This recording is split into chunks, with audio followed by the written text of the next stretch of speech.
Art Taylor. I'm president of the Hanover County Historical Society, and I've been asked to do a little presentation on the railroads of Hanover County, particularly the Beaverdam Depot. The railroad in 1835 raised $590 to get themselves started. The first president was Frederick Harris from Frederick's Hall, the namesake of Frederick's Hall. And that was the termini for the very first section of the railroad.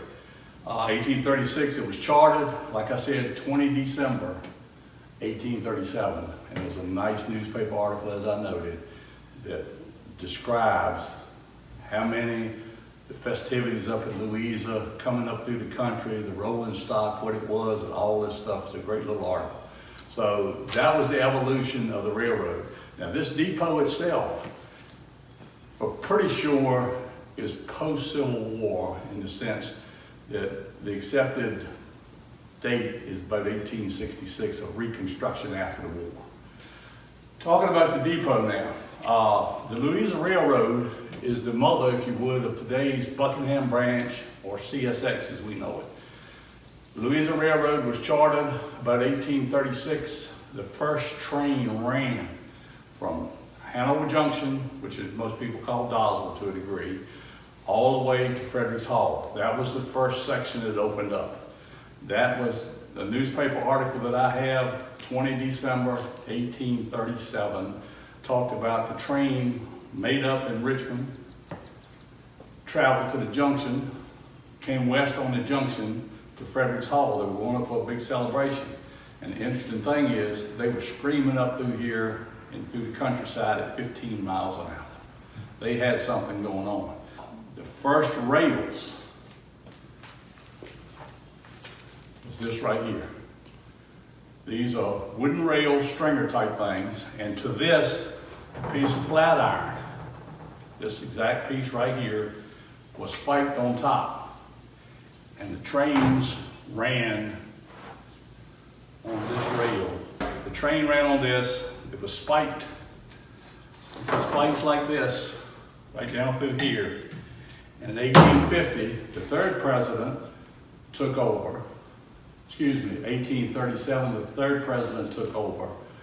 And that was Edmund Fontaine of Beaverdam Farm. This depot and land that this depot and the railroad right-of-way going west from here is through his farm and was acquired from Edmund Fontaine's Beaverdam Farm, okay? So 1837 to 1850, this wooden rail with the iron on top was the order of the day. Because as trains ran on that rail, it would vibrate, the spikes would come loose, where the pieces of flat iron butted together, they would come up through the bottom of the cars, especially passenger cars. And they were called snakeheads. So in 1850, Edmund Fontaine, the Virginia Central Railroad, then became from the Louisa Railroad, and probably maybe this very piece, which I found down near North Anna Battlefield at Verdun. This could have very well been one of the first pieces of the T-rail. The typical rail today is 130 pounds per yard.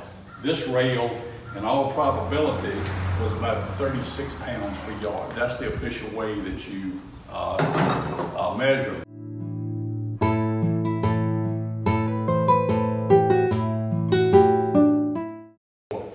Preservation for Beaverdam Depot, Association for the Preservation of Beaverdam Depot, APBD, got started by Barbara Joyce and community members, and her husband, Hugh Joyce. And they found out that the depot was going to be demolished. And it's too important of a landmark spot, so to speak, architecturally speaking, and other things. So they got together, formed a group, started working, raising money.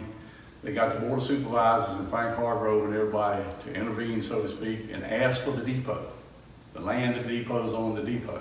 And only basically is from what you see over on the other side of the road to a degree, used to go in the front yard over here. Long story short, they got the depot, and over the years, they've done what they're doing here.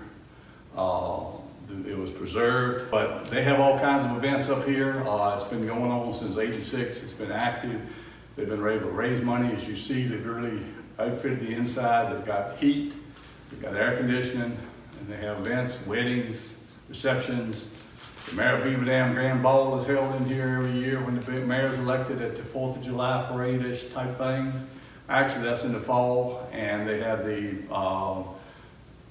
July 4th parade, which comes through here. They participate in that. Pops Country Store's in it. They have a fall festival that, again, everybody's involved. And they've been able to save this thing, and they're continuing on with it. And other than just preserving it, what you see is what they've been able to accomplish. And they've done a whale of a job.